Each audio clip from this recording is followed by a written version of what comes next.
Harish the best academy అందిస్తోంది monsoon discount offers. నూతనంగా syllabus లో చేర్చిన ఇండియన్ సొసైటీ, సైన్స్ అండ్ టెక్నాలజీతో కూడిన APPSC group 2 prelims come mains full course ₹500 మాత్రమే. గ్రామ సచివాలయం, వార్డ్ సచివాలయం కేటగిరీ 1 ఫుల్ కోర్స్ ₹500 మాత్రమే. టీఎస్పీఎస్సీ గ్రూప్ 2, 3, జేఎల్డీఎల్ పేపర్ 1, గురుకుల paper 1, staff nurse full course ఏదైనా ₹500 మాత్రమే. టీఎస్పీఎస్సీ గ్రూప్ 2, 3 మరియు ఎఫ్బీఓ కాంబో ప్యాక్ ₹999 మాత్రమే. ఈ అన్ని కోర్సుల వ్యాలిడిటీ 6 నెలలు. ఈ ఆఫర్ జూలై 7 నుండి జూలై 15 వరకు మాత్రమే. ఖచ్చితంగా జాబ్ సాధించే విధంగా లెజెండరీ ఫ్యాకల్టీచే రూపొందించబడిన ఆన్లైన్ క్లాసెస్. మరెందుకు ఆలస్యం? వెంటనే గూగుల్ ప్లే స్టోర్ నుండి హరీష్ అకాడమీ యాప్ను డౌన్లోడ్ చేసుకోండి. జాబ్ సాధించండి. Harish the best academy. Phone 8341116915.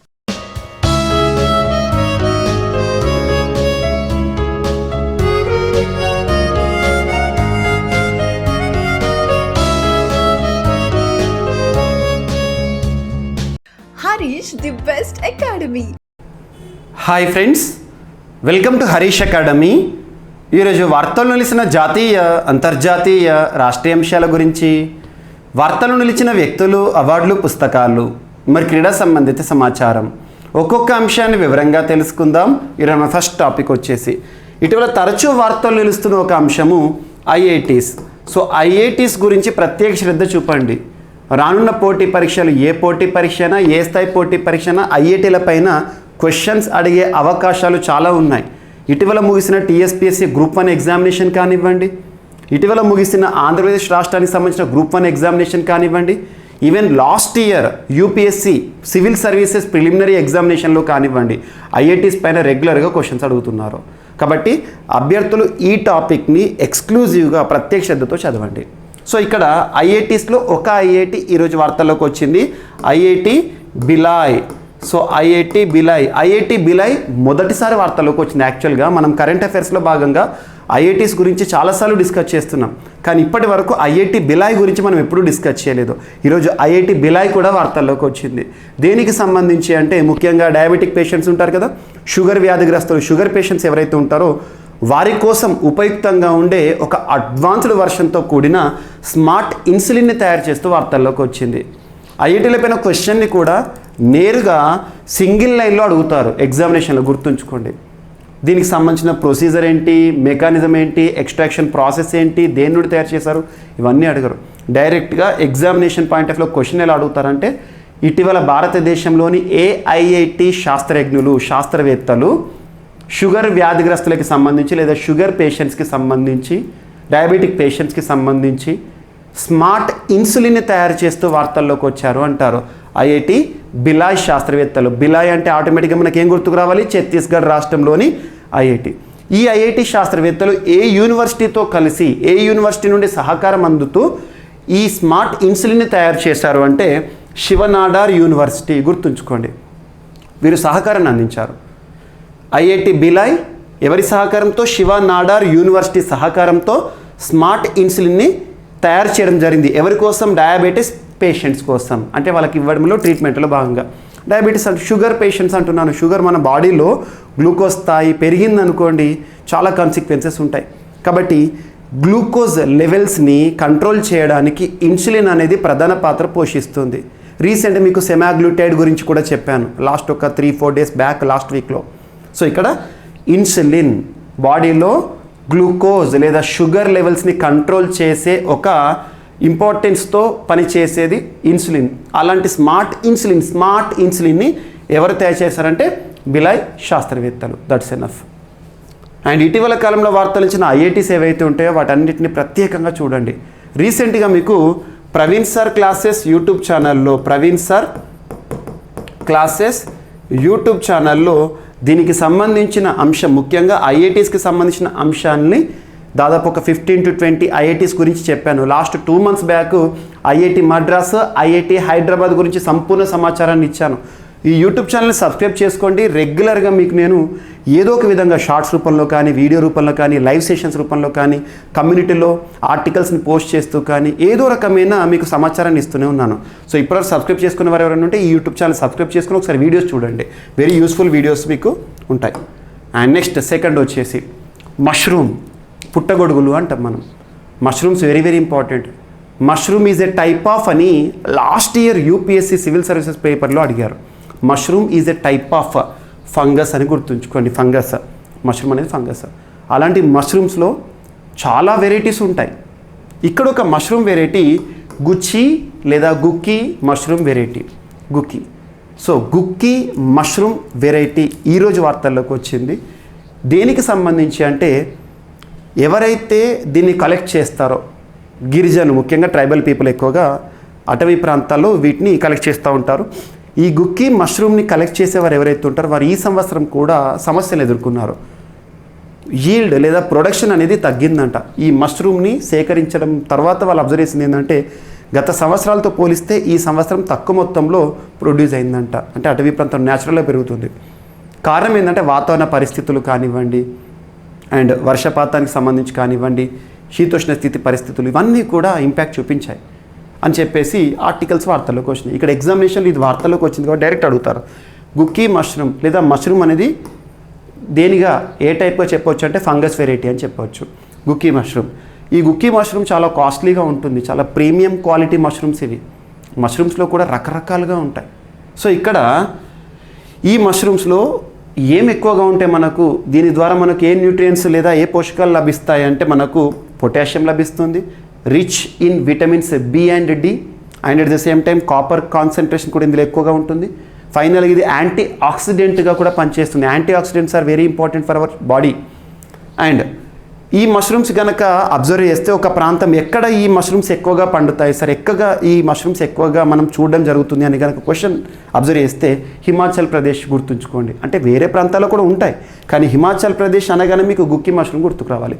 Himachal ప్రదేశ్లో షిమ్లా కానీ, కులు, మనాలి వ్యాలీస్ కానివ్వండి, వ్యాలీ లోయ ప్రాంతాలు, చాంబా వ్యాలీ కానివ్వండి, ఈ ప్రాంతాల్లో ఎక్కువగా ఈ గుక్కీ మష్రూమ్ అనేది కనబడుతూ ఉంటుంది. ఇదొకటి ఇంపార్టెంట్. సో ఇటీవల చాలా రకాల మష్రూమ్స్ గురించి మనం డిస్కస్ చేస్తూనే ఉన్నాం. ఇది ఒక వెరైటీ. అండ్ నెక్స్ట్ రాజస్థాన్ రాష్ట్ర ప్రభుత్వం ఒక తీర్మానాన్ని సిద్ధం చేసింది. దేనికి సంబంధించిన తీర్మానం అంటే రాజస్థాన్ రాష్ట్రంలో ఎవరైనా సరే పోటీ పరీక్షలకు సంబంధించిన క్వశ్చన్ పేపర్స్ కానీ లేదా ఇతర ఎగ్జామినేషన్స్కి సంబంధించిన ప్రశ్నపత్రాలు కానివ్వండి, క్వశ్చన్ పేపర్స్ కానీ లీక్ చేసే వాళ్ళు ఎవరైతే ఉంటారో వారిపైన ఎలాంటి చర్యలు తీసుకోవాలని జీవిత ఖైదుగా గుర్తిస్తారంట. జీవితాంతం జైల్లో ఉండాలంట. ఇటువంటివి అవసరం ఉన్న రాష్ట్రాలు తీసుకురావాలి. ప్రస్తుతం చాలా రాష్ట్రాల్లో మనం చూస్తున్నాం. చాలా రాష్ట్రాలు అంటే 1-2 రాష్ట్రాలు పేపర్ లీకేజ్ అంటేనే ఆ రాష్ట్రాలు గుర్తుకొస్తున్నాయి. ఆ రాష్ట్రాల్లో ఇటువంటివి తీసుకురావాలి. స్ట్రింజెంట్ లాస్ తీసుకురావాలి. పేపర్ లీకేజ్ని అరికట్టాలంటే జీవిత ఖైదు కాదు, ఉరిశిక్ష కూడా విధించాలి. అంతటి కఠిన చట్టాలను తీసుకొస్తేనే ఎవరైతే నిజాయితీగా ప్రిపేర్ అయ్యే స్టూడెంట్స్ ఉంటారో వారికి న్యాయం జరుగుతుంది. సో ఇక్కడ రాజస్థాన్ అలాంటి చర్యలను తీసుకుంటుంది. జీవిత ఖైదుగా గుర్తిస్తారంట. జీవితాంతం జైల్లోనే ఉండాలంట. గతంలో మనం ఇటువంటి అంశాన్ని మనం ఉత్తరాఖండ్ రాష్ట్రానికి సంబంధించి చూసాం. ఉత్తరాఖండ్ రాష్ట్ర ప్రభుత్వం ఇప్పటికీ అమలు చేస్తుంది. ఎవరైతే రాష్ట్రంలో పోటీ పరీక్షలకు సంబంధించిన క్వశ్చన్ పేపర్స్ని కానీ ఇతర యూనివర్సిటీలకు సంబంధించిన పోటీ పరీక్షలకు సంబంధించి లేదా యూనివర్సిటీ ఎగ్జామ్ సంబంధించిన పేపర్స్ని కానీ లీక్ చేసేవారు ఉంటారో వారిపైన కఠిన శిక్షలు విధిస్తూ. సో గుర్తుంచుకోండి, ఇది రాజస్థాన్కి సంబంధించి పేపర్ లీకేజ్లో దోషులుగా తేలితే ఇక మీదట జీవిత ఖైదు అనే అంశం అనగానే రాజస్థాన్ గుర్తుకు రావాలి.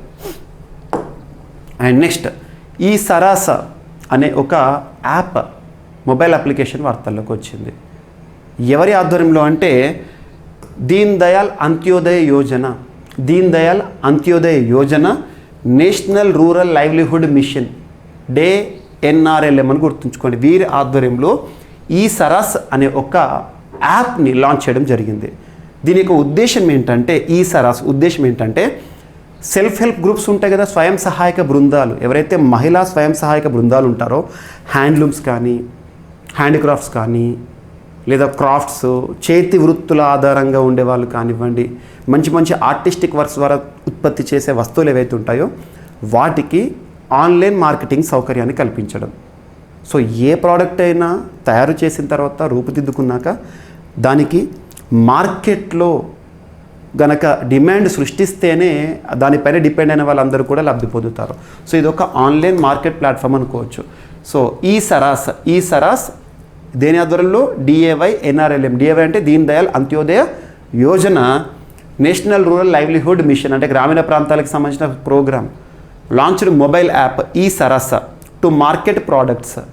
దీనికి సంబంధించి made by women self help group వారు తయారు చేసే ప్రోడక్ట్స్ ఏవైతే ఉంటే వాటికి మార్కెటింగ్ సౌకర్యాన్ని కల్పించడంలో భాగంగా ఈ సరస్ యాప్ వార్తలకు వచ్చింది. అండ్ నెక్స్ట్, ఇటీవల కేంద్ర ప్రభుత్వం ministry of women and child development, కేంద్ర మహిళా శిశు మంత్రిత్వ శాఖ, ప్రస్తుతం ఎవరు మంత్రిగా విధులు నిర్వర్తిస్తున్నారు? స్మృతి జబిన్ ఇరానీ గారు. సో ఈ మంత్రిత్వ శాఖ ఆధ్వర్యంలో ఇటీవల ఒక స్కీమ్ని కూడా డిజైన్ చేయడం జరిగింది. దేనికి సంబంధించి అంటే రేప్ విక్టిమ్స్ ఉంటారు. రేప్ విక్టిమ్స్ అంటే విమెన్ వయలేషన్, రేప్ అనకూడదు, విమెన్ వయలేషన్. మహిళలపైన దౌర్జన్యం చేసి వారిని మానభంగం చేసేవారు కానీ లేదా గ్యాంగ్ రేప్ చేసేవారు ఎవరైతే ఉంటారో, ఎవరైతే విక్టిమ్స్ ఉంటారో, బాధితులు ఉంటారో, వారిని హక్కున చేర్చుకోవడానికి, వారిని ఆదుకోవడానికి, వారికి పుట్టే పిల్లలు ఎవరైతే ఉంటారో అటువంటి వాళ్ళు ప్రెగ్నెన్సీని గనక గర్భాన్ని దాల్చినప్పుడు వారికి ఉద్దేశించిన ఒక ప్రోగ్రామ్ని డిజైన్ చేయడం జరిగింది. స్కీమ్ ఫర్ పథకం ఎవరి కోసము? Critical care. సో ప్రత్యేకమైన ట్రీట్మెంట్ ఇవ్వడం and support for accessing justice, న్యాయాన్ని కల్పించాలి. ఎవరికి?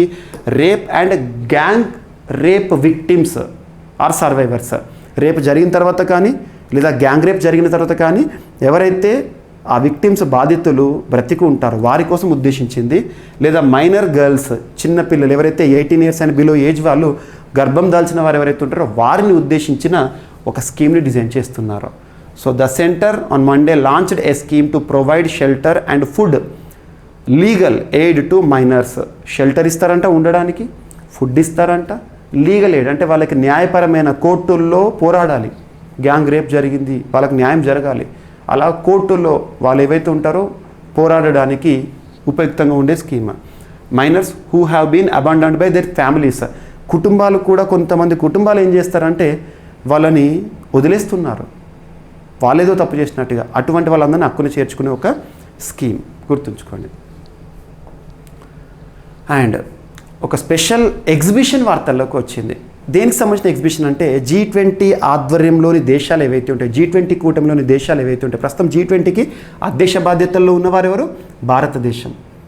మరి భారతదేశంలోని న్యూఢిల్లీలో ఈ G20 సభ్య దేశాలు ఏవైతే ఉంటాయో వారికి సంబంధించిన వరల్డ్ హెరిటేజ్ లిస్టులు ఏవైతే ఉంటాయో, యునెస్కో వారు గుర్తించిన గుర్తింపులు ఉంటాయి కదా, వాటిని ఏ దేశానికి సంబంధించిన గుర్తింపులను వారు ఎగ్జిబిషన్ చేసే విధంగా ఒక వెన్యూ వార్తల్లోకి వచ్చింది. సో చూడండి, ఫస్ట్ ఆఫ్ ఇట్స్ కైండ్, మొదటిసారి ఇటువంటిది ఎగ్జిబిషన్ అంటే ప్రదర్శనశాల.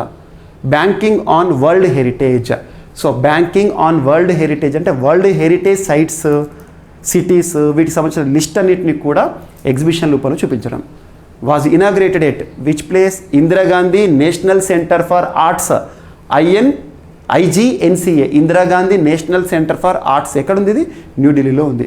ఏ మంత్రిత్వ శాఖ ఆధ్వర్యంలో అంటే మినిస్ట్రీ ఆఫ్ కల్చర్, కేంద్ర సాంస్కృతిక మంత్రిత్వ శాఖ and ministry of external affairs ఆధ్వర్యంలో ఈ ఎగ్జిబిషన్ని ప్రారంభించడం జరిగింది. గుర్తుంచుకోండి, యునెస్కోకి సంబంధించి. సో ఇదేంటంటే ద ఎగ్జిబిషన్ డిస్ప్లేస్ ఏం చూపెడుతుంది అంటే bank notes of G20 countries. అంటే ఏంటిది? G20 కంట్రీస్ సంబంధించిన బ్యాంక్ నోట్స్ ఏవైతే ఉంటాయో, కరెన్సీస్ ఏవైతే ఉంటాయో వాటిని కూడా ఇక్కడ ఎగ్జిబిట్ చేస్తారు. Bank notes of G20 member nations depicting world heritage sites listed by UNESCO in a unique manner. ఒక అద్భుతమైన రీతిలో మనందరికీ కూడా కనిపించే విధంగా ప్రదర్శన. సో ఇది ఒకటి ఇంపార్టెంట్, యునెస్కోకి సంబంధించిన ఒక ఎగ్జిబిషన్. సో G20కి సంబంధించిన క్వశ్చన్స్ ఖచ్చితంగా రానున్న పోటీ పరీక్షలు అడుగుతారు. ప్రస్తుతం భారత అధ్యక్ష బాధ్యతలో ఉన్న కూటమిని చూడండి, G20 కానివ్వండి, SCO కానివ్వండి, వసెనార్ అరేంజ్మెంటే కానివ్వండి, ఏషియా పసిఫిక్ పోస్టల్ యూనియన్ గడిచింది, ఇవి కానివ్వండి చూడండి. And world bank and WTO, world trade organization వారు ఒక నివేదికనిచ్చారు. ఆ నివేదిక పేరు ఏంటంటే trade in services for development. Trade in services for development. Trade అంటే వాణిజ్యం, ఎందులో? సర్వీసెస్ సేవల రంగంలో వాణిజ్యానికి సంబంధించిన నివేదికలు ఇచ్చారు. ఎవరిచ్చారు? వరల్డ్ బ్యాంక్ మరియు WTO వారు ఇవ్వడం జరిగింది. దీనిలో ఏం చెప్తున్నారంటే 2005 నుండి 2022 వరకు భారతదేశం యొక్క కమర్షియల్ సర్వీసెస్ ఏవైతే ఉంటాయో వాటన్నిటినీ కూడా ఇక్కడ నివేదిక చేశారు. అందులో ఏం చెప్తున్నారు? India doubles it's share of global commercial services. ప్రపంచవ్యాప్తంగా కమర్షియల్ సర్వీసెస్ని కనుక తీసుకుంటే భారతదేశం యొక్క షేర్ అనేది 2005 సంవత్సరంలో 2%గా ఉంటే 2022 వరకు అది కాస్త 4.4%కి వచ్చింది. గ్లోబల్ కమర్షియల్ సర్వీసెస్ షేర్లో ఇండియా వాటా డబుల్ అయిపోయింది. ఏ కాలం నుండి? 2005 నుండి 2022 వరకు. ఎవరు చెప్తున్నారు ఇక్కడ? Trade in services for development అని చెప్పేసి వరల్డ్ బ్యాంక్ వారి నివేదిక లేదా WTO నివేదిక అని గుర్తుంచుకోండి. ఇక్కడ world bank very very important, consult చేయండి, రెగ్యులర్గా వార్తల్లోకి వస్తుంది. అండ్ నెక్స్ట్, ఈరోజు వార్తల్లో వ్యక్తులను కనుక పరిశీలిస్తే ఒక పర్సన్ ఈరోజు భారత రక్షణ బలగాలకు సంబంధించి వార్తలు ఇచ్చారు. లెఫ్టినెంట్ జనరల్ MU నాయర్, పేరు గుర్తుంచుకోండి. MU నాయర్ గారు నియమితులవుతూ వార్తలు ఇచ్చారు. దేనికి నియమితులు అయ్యారు అంటే నేషనల్ సైబర్ సెక్యూరిటీ కోఆర్డినేటర్. ఎగ్జామ్లో అడగవచ్చు. నేషనల్ సైబర్ సెక్యూరిటీ కోఆర్డినేటర్గా ఇటీవల నియమితులవుతూ వార్తలు నిలిచిన పర్సన్ పేరు ఏంటంటే lieutenant general MU Nair. That's enough. ఎవరి స్థానంలో వచ్చారంటే డాక్టర్ రాజేష్ పంత్ గారి స్థానంలో రావడం జరిగింది. అండ్ నెక్స్ట్, ఈరోజు క్రీడలకు సంబంధించిన అంశాలను పరిశీలిస్తే national anti doping agency. Doping అంటే ఏంటిది? క్రీడాకారులు ఎవరైతే ఉంటారో వారి న్యాచురల్ ఎనర్జీస్తో వారు పార్టిసిపేట్ చేయాలి. సహజ సిద్ధంగా శక్తి ఏదైతే ఉంటుందో పార్టిసిపేట్ చేయాలి ఏ క్రీడైనా. కానీ కొంతమంది ఏం చేస్తారంటే ఉత్ప్రేరకాలు తీసుకుంటారు, అంటే డ్రగ్స్ ఇటువంటివి తీసుకొని కూడా ఆడేవాళ్ళు ఉంటారు. అట్లా అవుతే ఏమవుతుంది? మన న్యాచురల్ ఎనర్జీ కంటే ఎక్కువ మొత్తంలో యాంగ్జైటీ లెవెల్స్ అనేవి పెరుగుతాయి. ఆటోమేటిక్గా పర్ఫార్మెన్స్ కూడా వేరేలా ఉంటుంది. కాబట్టి అటువంటి వాళ్ళను డోపింగ్లో కనుక పట్టుబడితే వాళ్ళపైన జీవితకాల నిషేధము, జైలు శిక్ష కూడా విధించవచ్చు. పెద్ద పెద్ద విశ్వ క్రీడల్లో కనుక డోపింగ్లో దొరికారనుకోండి, కథమే వాళ్ళ కెరీర్. సో అటువంటిది క్రీడా రంగంలో డోపింగ్ అనేది ఉండకూడదు. యాంటీ డోపింగ్ కోసం భారతదేశంలో డోపింగ్ వ్యవస్థ ఉండకుండా పనిచేసే సంస్థ ఏదంటే నేషనల్ యాంటీ డోపింగ్ ఏజెన్సీ క్రీడా రంగంలో. మరి ఈ సంస్థ ఇటీవల ఒక సంస్థతో ఒప్పందాన్ని కుదుర్చుకుంది. ఏ సంస్థ అంటే South Asia regional anti doping organisation. దీన్ని సారాడో అంటాం. South Asia regional anti doping organisation SARADO ఈ సంస్థతో కలిసింది. దీని యొక్క ఉద్దేశం ఏంటంటే భారతదేశంలో క్రీడా రంగంలో డోపింగ్ వ్యవస్థని దూరం చేయడం అనేది ఇతివృత్తంగా గుర్తుంచుకోండి. ఇదొకటి ఈరోజు వార్తలకు వచ్చింది. ఏ సంస్థల మధ్య ఒప్పందం? డోపింగ్కి సంబంధించిన ఒప్పందం. డోపింగ్ అనే వర్డ్ కనబడితే దట్ ఈస్ ద ఆన్సర్. ప్రస్తుతం భారతదేశంలో క్రీడలు యువజన వ్యవహారాల శాఖ మంత్రిగా అనురాగ్ ఠాకూర్ గారు విధులు నిర్వర్తిస్తున్నారు. అండ్ నెక్స్ట్, సాఫ్ సౌత్ ఏషియన్ ఫుట్బాల్ ఫెడరేషన్. సాఫ్ ఫుల్ ఫామ్ గుర్తుంచుకోండి. South Asian football federation.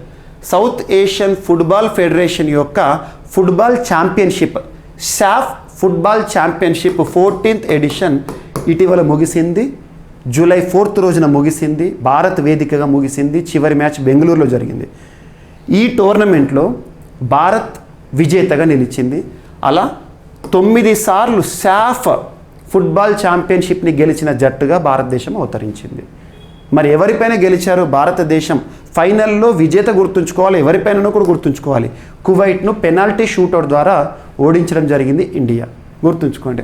9వసారి సాఫ్ ఫుట్బాల్ ఛాంపియన్గా భారత్ అవతరించింది.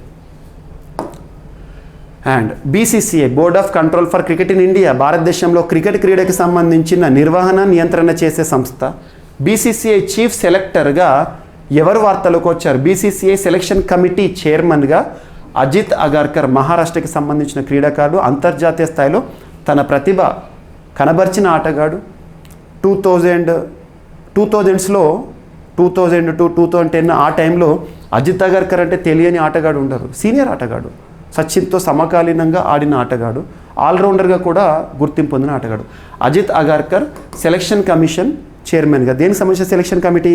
టీమిండియాకి సంబంధించి క్రీడాకారులను సెలెక్ట్ చేస్తారు కదా, ఆ కమిటీ చైర్మన్గా. ఓకేనా? నెక్స్ట్, సో మొట్టమొదటి అనే అంశంతో ఒక మహిళ వార్తల్లోకి వచ్చింది. మహిళా క్రికెటర్ వార్తల్లోకి వచ్చారు భారతదేశానికి సంబంధించి. ఎవరు అంటే శ్రేయాంక పాటిల్ భారతదేశంలోని మొట్టమొదటి క్రీడాకారిణిగా వార్తల్లోకి వచ్చారు. ఏ క్రీడలో పార్టిసిపేట్ చేయనున్న క్రీడాకారిణి అంటే women's Caribbean premier league. Women's Caribbean premier league అంటే కరేబియన్ అంటే వెస్టిండీస్ సంబంధించి. కరేబియన్ దీవుల్లో జమైకా, ట్రినిడాడ్ టొబాగో, వెస్టిండీస్ అంటాం కదా, అక్కడ జరిగే లీగ్ ఐపీఎల్ లాగా విమెన్స్ లీగ్లో భారతదేశం నుండి పార్టిసిపేట్ చేయబోతున్న మొట్టమొదటి క్రీడాకారిణిగా గుర్తింపు పొందారు శ్రేయాంక పాటిల్. సో ఇవి ఫ్రెండ్స్ ఈరోజు వార్తల్లో నిలిచిన అంశాలు. ఒకసారి ర్యాపిడ్గా చూస్తే ఐఐటి బిలాయ్, ఛత్తీస్గఢ్లోని ఐఐటి, ఆ రీసెర్చర్స్ డెవలప్ చేసిన స్మార్ట్ ఇన్సులిన్ అనే అంశం వార్తల్లోకి వచ్చింది. నెక్స్ట్ గుచ్చి మష్రూమ్, దాని యొక్క సమస్యల గురించి ఈసారి ప్రొడక్షన్ అని తగ్గింది అని చెప్పేసి అంశం వార్తల్లోకి వచ్చింది. నెక్స్ట్ రాజస్థాన్ రాష్ట్ర ప్రభుత్వము ఎగ్జామినేషన్ పేపర్స్ లీక్ చేసే వారిపైన కఠిన శిక్షలు, జీవిత ఖైదు విధిస్తామని చెప్పేసి తీర్మానం చేస్తుంది. అండ్ ఈ Saras mobile app women self help గ్రూప్కి సంబంధించి మార్కెటింగ్ సౌకర్యాలు కల్పించడానికి. And scheme for critical care and support for rape victims అనే అంశం ministry of women and child development సంబంధించి. అండ్ నెక్స్ట్ వచ్చేసేసి బ్యాంకింగ్ ఆన్ వరల్డ్ హెరిటేజ్ అనే ఒక ఎగ్జిబిషన్ న్యూఢిల్లీలో జరిగింది, Indira Gandhi national centre for ఆర్ట్స్లో. And world bank WTO వారు ఇచ్చిన నివేదిక trade in services for development, అందులో భారతదేశానికి సంబంధించి కమర్షియల్ సర్వీసెస్ గణాంకాలు ఏమున్నాయి. And lieutenant general MU Nair గారు నేషనల్ సైబర్ సెక్యూరిటీ కోఆర్డినేటర్గా నియమితులతో వార్తల్లోకి వచ్చారు. NADA national anti doping agency SARADO సంస్థ మధ్య కుదిరిన ఒప్పందం. Next South Asian football federation 14th ఎడిషన్లో భారత్ విజేతగా నిలిచింది, కువైట్ పైన గెలిచి ఈ టైటిల్తో 9 సార్లు గెలిచిన జట్టుగా భారతదేశం అవతరించింది. BCCI క్రికెట్కి సంబంధించి చీఫ్ సెలెక్టర్గా అజిత్ అగర్కర్ గారి నియామకం. And Shreyanka Patil women's Caribbean premier లీగ్లో పార్టిసిపేట్ చేయనున్న మొట్టమొదటి భారతీయ క్రీడాకారిణిగా. ఇవి ఫ్రెండ్స్ ఈరోజు వార్తలు నిలిచిన అంశాలు. మిస్లేనియస్ అంశాలు ఏమైనా మిగిలిపోతే మాత్రం రేపటి క్లాస్లో జోడించి మరొకసారి నేర్చుకుందాం. రేపు కలుద్దాం. Thank you.